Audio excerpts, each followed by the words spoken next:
passer au sermon qui sera donné par notre frère Ignace, la couronne de gloire.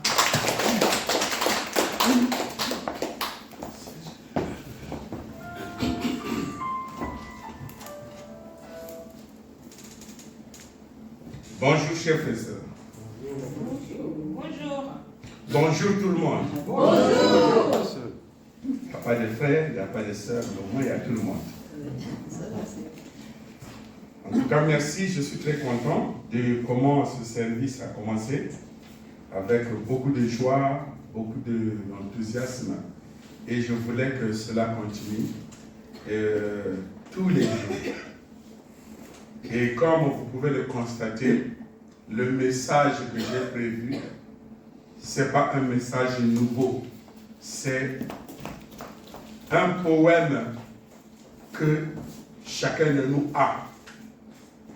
Pour certains, comme a dit Virginie, pour certains, c'est collé au frigo. D'autres encore, c'est collé dans les toilettes. Quand vous êtes là, en face, vous allez voir, il y a la couronne de gloire. Mais ce matin, je voulais amener quelqu'un à une réflexion pour ce poème. Mais je voulais que tout le monde soit relax. Aux États-Unis, chaque fois avant de commencer un message, je commençais par une blague. Bon, alors j'avais vu que ici ce n'est pas une tradition. J'avais commencé, mais ce n'était pas bien passé. Donc je me suis dit, mais tout ce qui est bon, il faut forcer. Donc ce matin, je voulais amener quelqu'un à réfléchir. J'ai une blague. La blague, c'est une question. J'ai vu ça sur Facebook et je me suis dit, c'est intéressant. Pourquoi ne pas amener ça aux frères et sœurs? Et je vous en supplie. La blague n'est pas en lingala, où il y aura la traduction, c'est en français. Alors, c'est quoi la blague? C'est qu'on dit, banane commence avec B, mais normalement avec N. Vrai ou faux? Faux. Faux. Vrai ou faux? Faux. Voilà. Pourtant c'est français. Banane commence avec B, mais normalement avec N.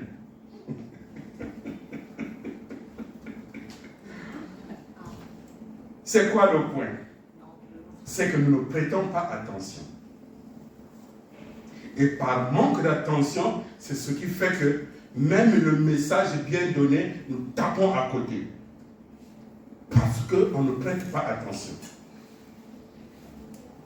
Ça a pris du temps pour comprendre. On dit, banane commence avec B, normalement avec N. Toi, tu as compris la blague? Oui. Voilà. Le plan, c'est quoi? C'est pas banane qui commence avec N. C'est normalement qui commence avec N. C'est ça le point. Banane commence avec B. Normalement commence avec N. Quelqu'un a dit banane avec N. Donc on va appeler quoi? Nanane ou quoi? Jusqu'à insulter la personne que tu es malade, mais tu écoutes en français. Mais c'est nous qui ne prêtons pas attention. C'est ça avec le principe. Le message nous a été donné très propre. Le message nous a été transmis très clair. Mais puisque nous sommes centrés sur nous, par manque d'attention, on rate la cible. On dit, moi je n'ai pas compris. Ce n'est pas parce que tu n'as pas compris que c'est faux. Adieu. Donc réfléchissons. Banane commence avec B. Non, mais normalement avec N. Alors, le message de ce matin, c'est la couronne de gloire. Mais j'ai commencé avec un verset biblique dans Matthieu 5, 44. Le verset biblique dit quoi? Aimez vos ennemis. bénissez ceux qui vous maudissent. Faites du bien à ceux qui vous haïssent. Et priez pour ceux qui vous maltraitent et qui vous persécutent. Voilà, cette parole a été donnée par Jésus. Et ce matin, je voulais que quelqu'un réfléchisse. La vérité est que ce verset semble scandaleux. Dans le sens que aimer nos ennemis, c'est facile. Aimer, non, qu'est-ce que je raconte? Aimer nos amis plutôt. Aimer nos amis, c'est facile. Tolérer nos ennemis, c'est déjà plus timide. Mais les aimer encore, vraiment. Aimer nos amis, c'est alléluia, c'est facile. Tolérer nos ennemis, c'est très dur. Et aller plus loin, les aimer. Alors, réfléchissons. C'est facile, il est très facile d'aimer ceux qui nous aiment. Et de faire confiance à ceux qui nous ont jamais trahis. On les fait confiance. Mais quand vous allez poursuivre ce verset jusqu'au bout, il y a une conclusion qui est là. Jésus qui dit, mais si vous aimez vos amis, vous n'avez rien fait. Parce que les ennemis aussi, ils s'aiment entre eux. Ouais, c'est donc vous ne faites rien de différent. Mais il faut aller au-delà de ça, c'est-à-dire que aimer ceux qui ne nous aiment pas, ceux qui nous haïssent. Et à la fin, il y a une conclusion. Soyez parfaits comme votre Père Céleste est parfait. Quand vous allez aimer vos ennemis, allez au-delà de vos limites, vous serez appelés les fils de votre Père qui est au ciel. L'amour de l'ennemi, c'est la déconstruction de la vengeance et la démolition du ressentiment. C'est la parole mise en pratique. Pas juste un joli sticker sur le frigo. Ou au bord de la voiture, on a mis. Sticker, parce qu'il y a beaucoup de slogans, de belles paroles qui sont accrochées, affichées partout. Mais nous ne vivons pas cela. Alors, pour avoir cette couronne de gloire, ce n'est pas juste avec sourire. Il faut dépasser les limites. Il faut certains sacrifices. Donc, notre foi ne se mesure pas à notre capacité d'aimer les faciles à aimer. C'est facile à aimer. Et voilà. Elle se révèle pleinement dans l'épreuve, dans la douleur, dans la déception. Mais il faut aimer malgré tout. Si nous voulons avoir cette couronne de gloire, écoutez, quand les gens ont réussi aux examens, ils vont aller à la graduation. C'est quoi en français, graduation? Quand ils reçoivent le chapeau ou bien le diplôme, le jour de graduation. Émulation. Émulation. Voilà, émulation. C'est une joie. Mais vous ne savez pas à quel prix ils sont allés pour avoir ce diplôme. Ils ont sacrifié les nuits pendant que les autres étaient dans la danse. Eux, ils étaient en train de lire. Peut-être dans la chaleur comme maintenant, peut-être dans le froid. Ils se sont sacrifiés. Donc, allez au-delà de nos limites. Aimer malgré tout. Aujourd'hui, je l'ai déjà dit, j'aimerais partager avec vous un poème bouleversant, écrit en 1935 par notre Père. En 1935, je ne sais pas, quelqu'un avait quel âge? Moi, j'avais 12 ans. Alors, âgé de seulement 15 ans, notre père, il avait 15 ans quand il a écrit ce poème. 15 ans. Couronne de gloire. Ce texte est une prière, un cri du cœur, un combat intérieur. Écoutons ces mots comme s'ils étaient les nôtres. Couronne de gloire. Bon, le français diffère, moi j'ai un autre français ici.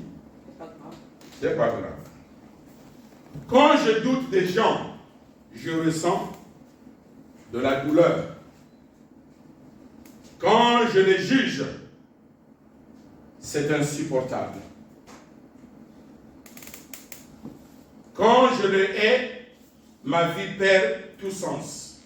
Et pourtant, si je crois, je suis trompé. Si j'aime, je suis trahi. Ce soir, accablé de souffrance et de chagrin, la tête entre les mains, je me demande, suis-je dans l'erreur? Oui, je suis dans l'erreur. Même trompé, continue de croire. Même trahi, continue de pardonner. Aime pleinement, même ceux qui te haïssent. Essuie tes larmes et accueille avec un sourire. Ceux qui ne connaissent que la tromperie et ceux qui trahissent sans le moindre remords. Ô maître, quelle douleur que d'aimer. Regarde mes mains, pose ta main sur ma poitrine. Mon cœur éclate, tant d'agonie est grande.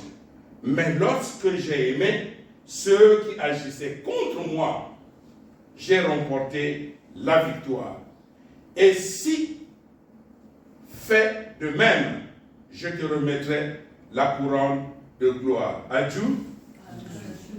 C'est pas grave.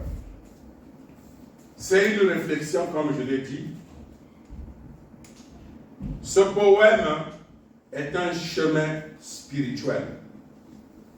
Aussi un moyen de mesurer l'état d'un cœur sincère.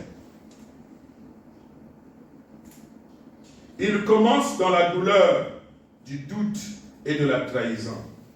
Il traverse le désert du ressentiment et de la solitude. Puis, quelque chose se transforme. Quelque chose se transforme. Non pas le monde extérieur, mais le cœur de celui qui prie. Il choisit d'aimer malgré tout. Il choisit de pardonner, même si tout en lui crie vengeance. Et là, dans cet amour inconditionnel, il trouve la victoire. Donc, réfléchissons à ce poème, mot par mot, phrase par phrase, ou bien paragraphe par paragraphe. Réfléchissons. Il ne faut pas qu'on soit comme juste le temps des chrétiens qui avaient des bonnes paroles et affichées au frigo. On ouvre le frigo, on ne regarde pas ce qui est sur le frigo, mais ce qui est à l'intérieur du frigo. On a mis juste pour le décor. Quand j'étais aux États-Unis, j'ai ramassé beaucoup de stickers, des stickers collés en voiture, des bonnes paroles bibliques, c'est très beau. Ce sont des stickers qui étaient collés derrière les voitures. Et comme je travaillais dans une station d'essence et on faisait lavage de voitures, donc la pression d'eau faisait que les stickers-là sautaient. Donc, le soir, quand on vient pour faire l'évaluation ou le nettoyage, et on ramassait ces stickers-là. C'est beaucoup, c'est des belles paroles. Donc, comme a dit Virginie tout à l'heure, hier c'était les apôtres de Jésus. Les gens qui ont suivi Jésus, qu'on a jugé. Mais aujourd'hui c'est nous. Mais ce que je voulais dire à quelqu'un, c'est que ce n'est plus un rêve. Ce n'est plus un rêve de John Book, le royaume des cieux. Ce n'est plus un rêve, c'est une réalité. Il y a quelqu'un qui m'a dit, mais si ce que vous dites est vrai, que depuis le 13 avril, le parent céleste est sur la terre, et regarde ce qui se passe en Gaza, regardez ce qui se passe en Palestine, regardez ce qui se passe au sud du Congo là-bas, regardez l'Ukraine et tout. Si le parent céleste est sur la terre, comment vous expliquez cela? J'ai dit, mais c'est normal. Qu'est-ce qui est dit? J'ai appris dans le principe que dans les derniers jours, quand le Seigneur viendra, il ne peut pas commencer le royaume des cieux dans le mal. Il faut détruire le mal. Il faut éradiquer. Il faut déraciner tout le mal. Mais vous pensez que déraciner le mal va vous juste dire, bon voilà, je suis là, venez m'enlever. Il y aura une résistance. C'est ce qui se passe aujourd'hui. C'est tout à fait normal qu'il y ait cet autotir normal. D'un côté, Satan qui veut résister pour garder l'homme dans l'esclavage, dans le mal, dans la fausseté. Et de l'autre côté, le parent céleste avec ses enfants qui sont en train de tirer comment sauver l'humanité. C'est ça le temps que nous sommes en train de vivre. Nous sommes à cette époque-là. Donc c'est normal que quelqu'un ne se décourage pas. C'est une joie. J'ai dit à quelqu'un, si tu es malade, tu es souffrant, et tu vas voir le médecin, ils font les diagnostics, on ne trouve rien. Ils font les diagnostics, on ne trouve rien. On a dit qu'on ne trouve rien, tu n'es pas malade. Comment va-t-il te soigner? Il n'a rien trouvé, il ne peut pas te soigner. Donc, quand on voit aujourd'hui que c'est comme si le mal commence à se manifester, mais moi je dis alléluia, si le mal commence à se manifester, c'est normal, le temps de la guérison est là. Adieu. Si le mal sort, c'est normal. Maintenant, le médecin peut dire, ah voilà, je peux soigner. La guérison est là. Si tu vas voir le médecin, il dit, je ne vois rien, mais tu vas mourir. Mais quand il voit, oh, on a trouvé, tu as ceci et cela, c'est que la solution est là. Tant que la maladie est manifestée, la solution est là. Donc aujourd'hui, on peut voir tout ce qui était caché. Tout ce qui était caché, ça se manifeste aujourd'hui, facilement. Deux hommes qui s'embrassent sur la route en public comme ça. Alors qu'avant, on ne voyait pas ça. Maintenant, ça se voit. C'est parce que le temps de la disparition de cette maladie est accompli. Adieu. Ne vous découragez pas. Qu'est-ce qui se passe? C'est comme si le Seigneur n'est pas là. Bien sûr, il est là, mais il ne peut pas commencer son royaume dans le désordre. Il faut qu'il y ait de l'ordre. Et nous sommes ceux-là qui comprennent. Ceux qui comprennent, nous sommes en train de prier et soutenir. Mais, quelle est la vraie prière? La vraie prière, c'est mon attitude. Quelle est la vraie prière? La prière, c'est mon style de vie. Lifestyle. Mon style de vie. Ce n'est pas seulement ceux qui récitent les paroles ou les poèmes. Non. Est-ce que je vis cela? Ça, c'est lifestyle. Donc, je disais, c'est là que réside le triomphe. Après avoir surmonté, il y a le triomphe, le vrai triomphe. Pas dans la vengeance, pas dans la justice humaine, mais dans l'amour qui résiste, qui endure, qui transforme l'ennemi en frère, même si le frère ne le sait pas encore. Et même s'il ne le mérite pas, c'est dur, c'est pas facile. Facile à dire, difficile à vivre. Mais it's doable. C'est faisable. Transformer l'ennemi en frère. Même s'il ne le mérite pas. Même s'il ne le comprend pas. Beaucoup pensent que, ah, je l'ai eu. Mais il ne sait pas que c'est lui le perdant. Le gagnant, c'est toi. Quand tu arrives à pardonner celui qui t'a fait du mal, quand tu arrives à accepter celui qui t'a haï, quand tu arrives à recevoir celui qui t'a déçu, il va penser que je l'ai eu. Mais pourtant, tu es allé au-delà de la vengeance. Tu es allé au-delà pour avoir cette couronne. Notre père avait 10 ans, 15 ans. Vous pouvez comprendre la maturité du cœur à cette époque-là qu'il avait. Et nous, aujourd'hui, c'est quoi? Avons-nous été trompés? Avons-nous été trahis? Avons-nous été méprisés? Avons-nous été jugés? Avons-nous été déçus? Avons-nous été rejetés? Avons-nous eu envie de fermer nos cœurs pour ne plus souffrir? Parce qu'il y a des moments où tu dis trop, c'est trop maintenant, alors je prends cadenas. Oui. Je ne fais plus rien, je ne salue personne, je ne dis plus rien, ça ne me regarde plus. Parce que je ne veux plus souffrir.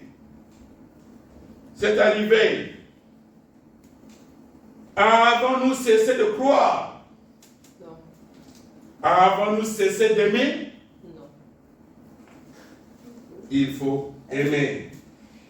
Il y en a d'autres qui ferment le cœur pour se protéger, sinon on va faire le mal. Moi, j'ai eu cette attitude plusieurs fois. Parce que j'ai été déçu. J'ai fait confiance. J'ai aimé. J'ai protégé. Je me suis porté garant. Mais j'ai été trahi. J'ai été rejeté. J'ai été méprisé. J'ai été caricaturé. Et je me suis dit, bon, pour ne pas me faire du mal, que je fasse mal à quelqu'un, ou que je me fasse du mal, je me retire, je ferme ma porte. Ce n'était pas la bonne solution. Dieu m'a révélé, m'a dit, voilà la couronne de gloire. Est-ce que tu veux entrer dans le royaume des cieux ou tu veux entrer dans le royaume des yeux? Le royaume des cieux, il faut aller au-delà de tes limites. Aimer malgré tout, pardonner malgré tout. Mais le royaume des cieux, c'est pour plaire aux gens. Je laisse la maison sale. Je laisse des choses négligées. Mais c'est quand je vois quelqu'un, oh, le royaume des cieux, je commence à arranger, on trouve, oh, c'est beau chez lui, mais je viens de faire ça parce que j'ai appris que quelqu'un vient. Il faut que cela soit lifestyle. Ça dit que tu ne sais pas, je pense avoir donné le message ici que quelqu'un te voit. Quelqu'un te voit. Ça veut dire, n'attends pas que quelqu'un vienne pour que tu fasses, pour prouver ta vie. Non, lifestyle tous les jours.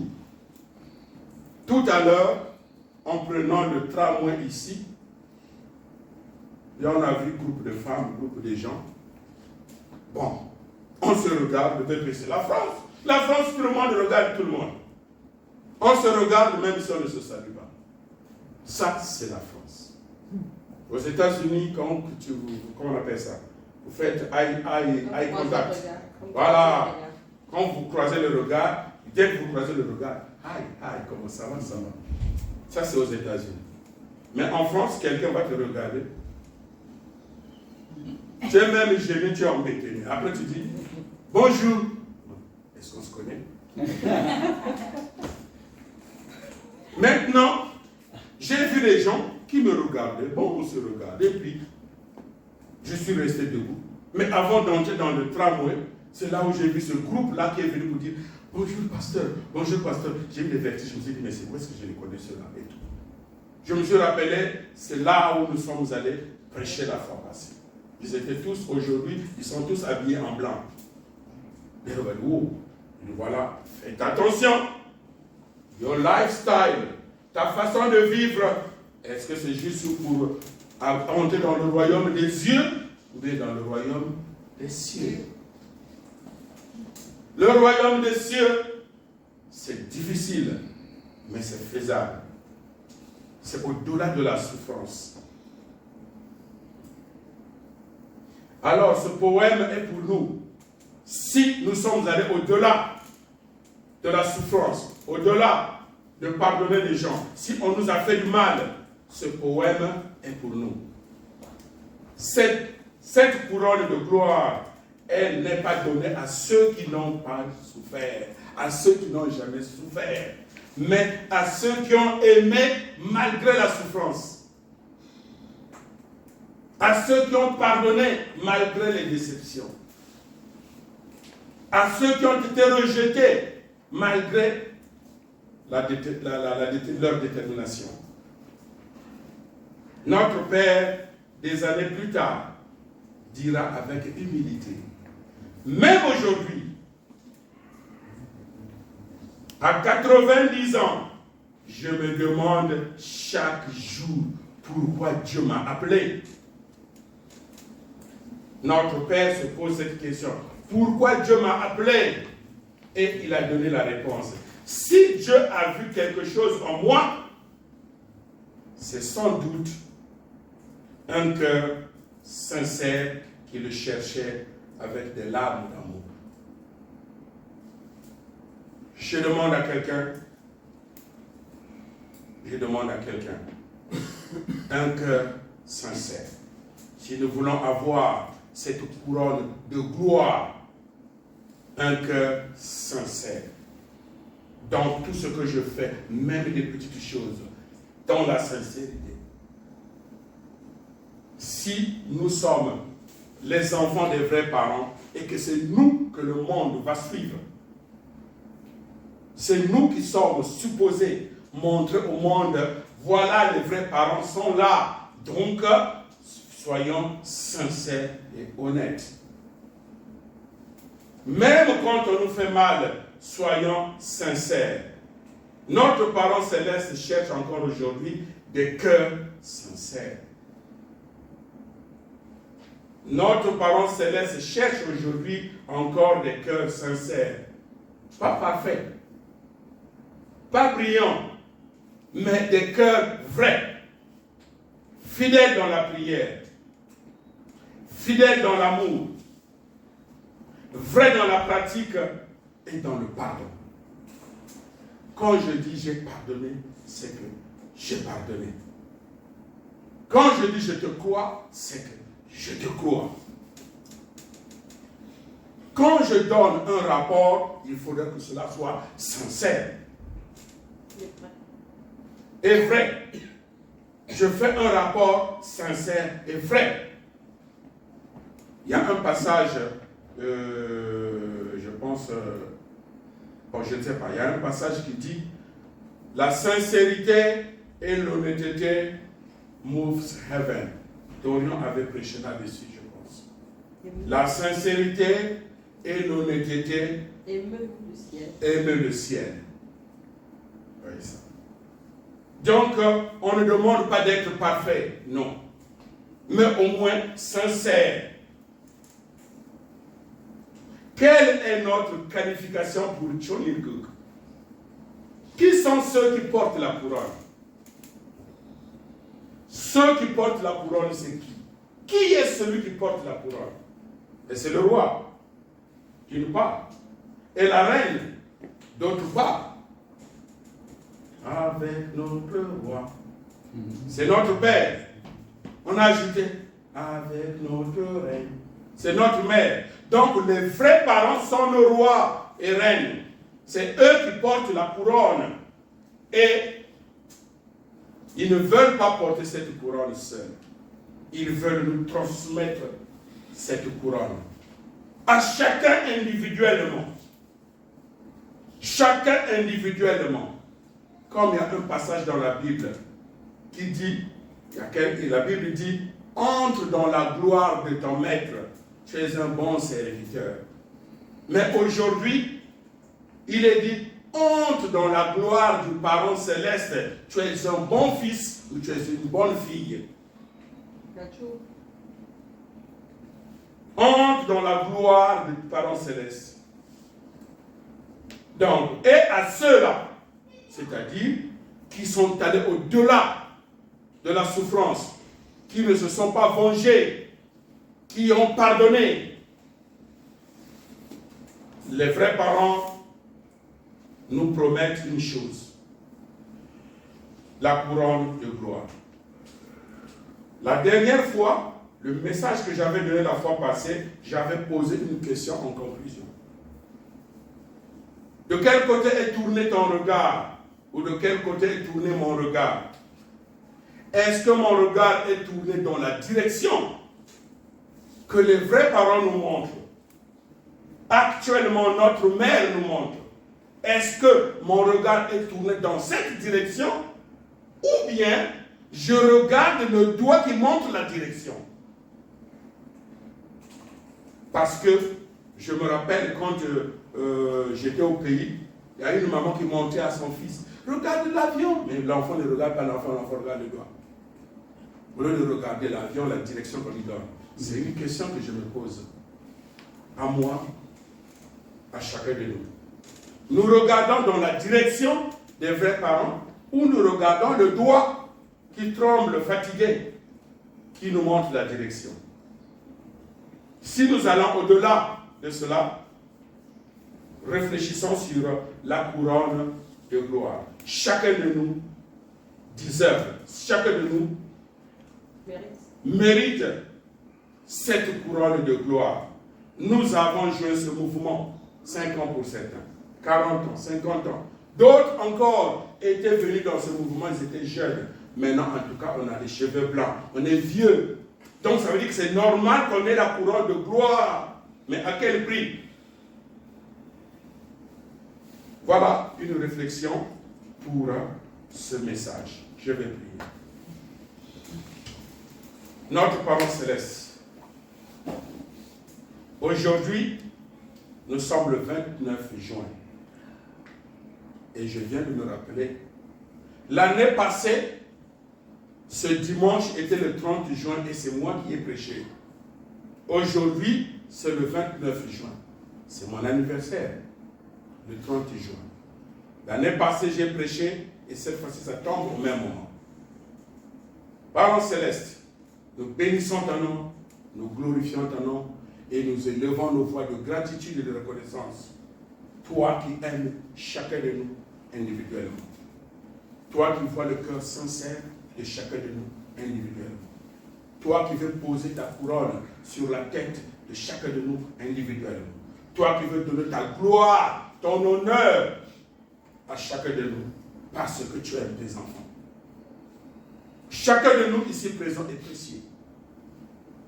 Non seulement précieux, mais chacun de nous est un corps individuel de vérité. Tu veux nous donner, Parents célestes, selon combien nous venons vers toi, selon combien nous sommes sincères, selon combien nous sommes honnêtes. Merci toi, Parent éternel. Merci pour cette belle famille de la sainte communauté de l'unification que tu as créée de par le monde entier, ici en France et précisément à Paris. Merci pour l'amour de chacun de nous. Et merci surtout pour les efforts et le sacrifice de chacun de nous pour que ce service tienne debout et pour que la communauté de Barreau tienne debout. Merci pour ton amour. Sois avec chacun de nous et laisse que chacun entre dans son fort intérieur pour réfléchir. Est-ce que je suis qualifié pour la couronne de gloire ou dois-je attendre une autre couronne? Une autre couronne.